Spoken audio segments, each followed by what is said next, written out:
Hey Pokedad fan club, it's me Pokedad, and today we're going to look at a few more cards that are going to be coming out in future sets. This one, the first one we're looking at is Noctowl Break. It's not actually coming out in a set.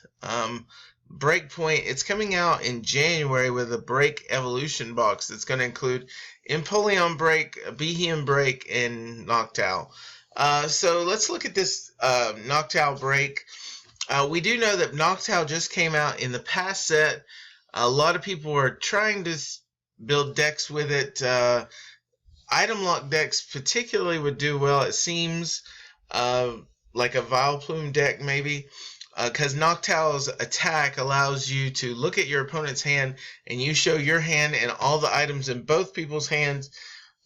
Take that number, add them together, take the total number, multiply by 20, and that's how much damage the attack does. So Noctowl Break would go along with this card, and it does add another attack. It also increases the HP by 40, and the attack that it gives is Night Scan. Now, the attack that I was looking at was, I forget the name of it, but it's a double colorless, but now for an extra colorless, we can do Night Scan. It does 60 plus damage.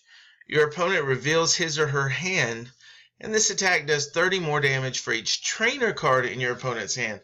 Now that could be very interesting because, you know, most decks are made up of 50% of it are trainer cards. 30 plus cards are generally trainer cards in each deck.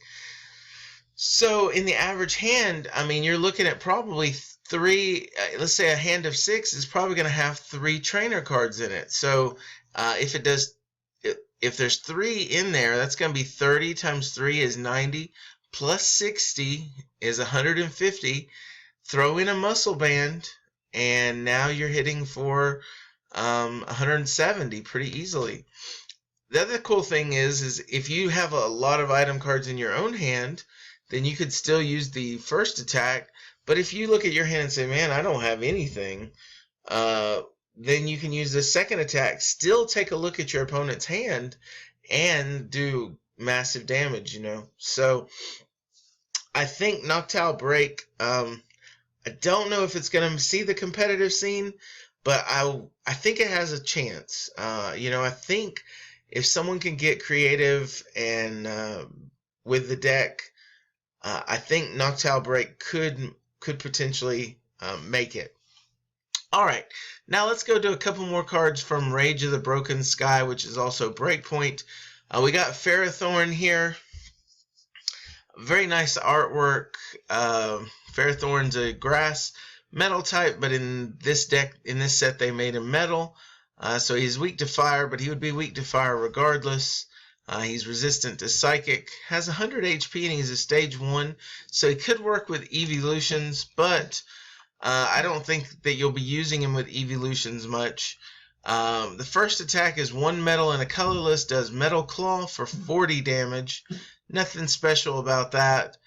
And then the next attack is Spike Whip for 1 metal and a double colorless, does 10 damage to each of your opponent's Pokemon times the number of their retreat cost, basically. So if they have 1 retreat cost, it'll do 10 damage. If they have 2, it'll do 20, and so on and so forth. But it does it to all the bench and all the active and all the bench, so it could really hit potentially a lot of damage.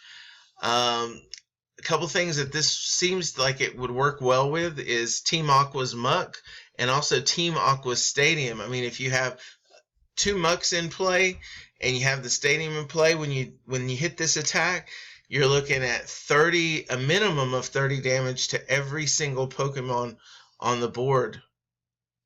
That's if they have no retreat cost. If they have 3 or 4 retreat, now you're looking at 70 damage to those. So could this be a thing? I don't know. It seems like it might be good.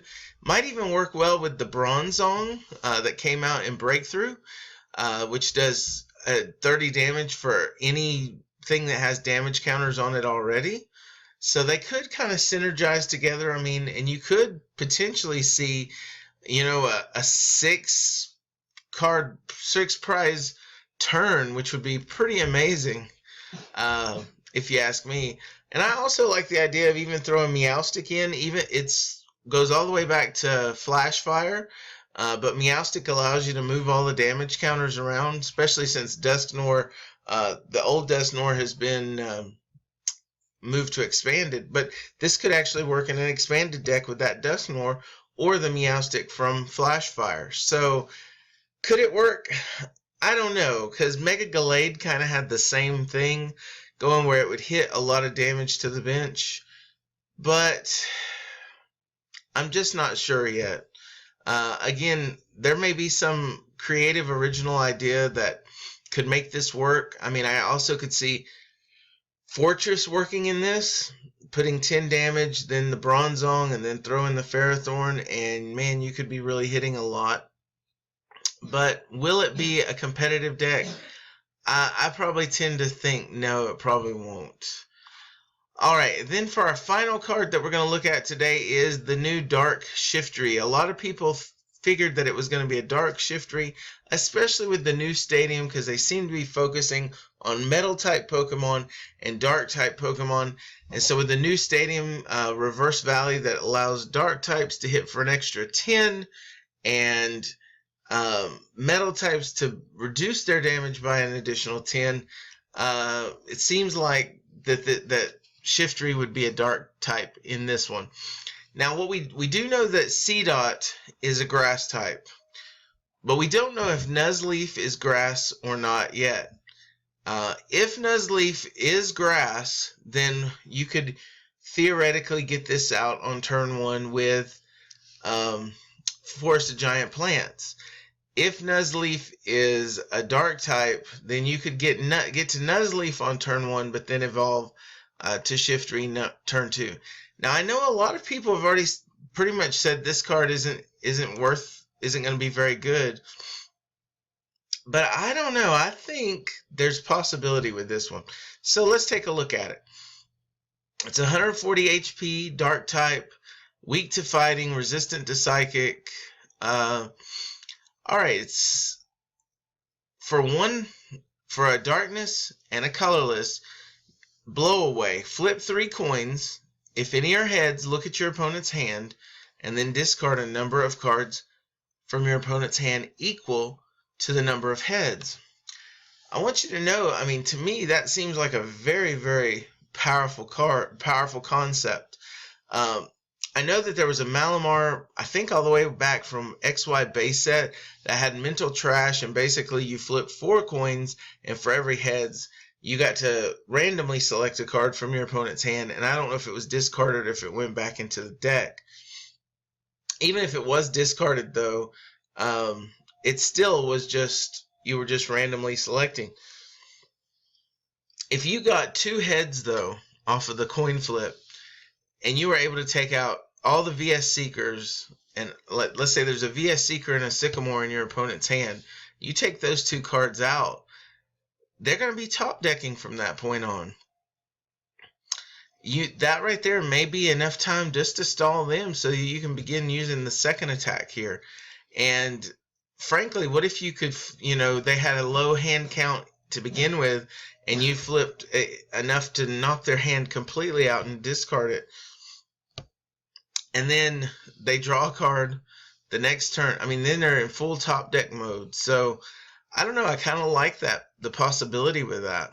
And then Tengu Return is a darkness and a double colorless, 60 damage. Choose 1 trainer card in your discard pile, show it to your opponent, and put it in your hand. So you could play a very disruptive type deck with this. You could play Team Flare Grunts, you could play Hammers, you could play a mill type deck, so you could be grabbing a Trick Shovel out of your discard pile and mill them every turn for 1 card. But the one thing I also want to keep in mind is 60 damage is not, I mean, that's a lot of damage still. That's, you do 60 damage, throw in a Muscle Band, now you're doing 80 damage. Throw in that stadium where you now do an additional 10 damage. Now you're doing 90 damage.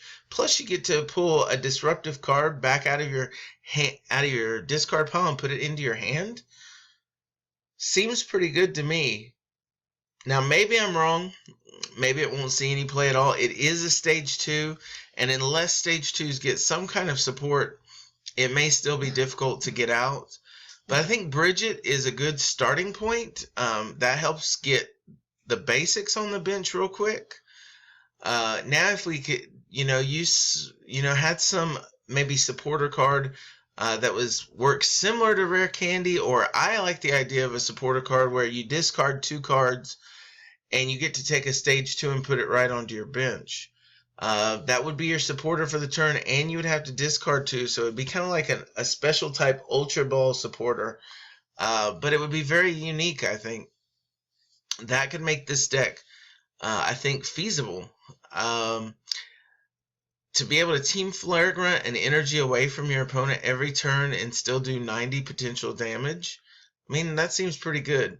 So anyway, guys, that's my thoughts. Tell me what your thoughts are. Do you think this card is going to be good, or do you think it's not going to make the cut? Let me know in the comments below. Please hit like. I'm trying to get at least 15 to 20 likes on every single one of my videos. That'll just encourage me to keep doing this. And then also, guys, if you haven't subscribed, please hit that subscribe button. We try to bring the best content possible, and we also appreciate every single one of you that do subscribe to our channel. So again, until next time, this is PokeDad signing off. We'll talk to you later.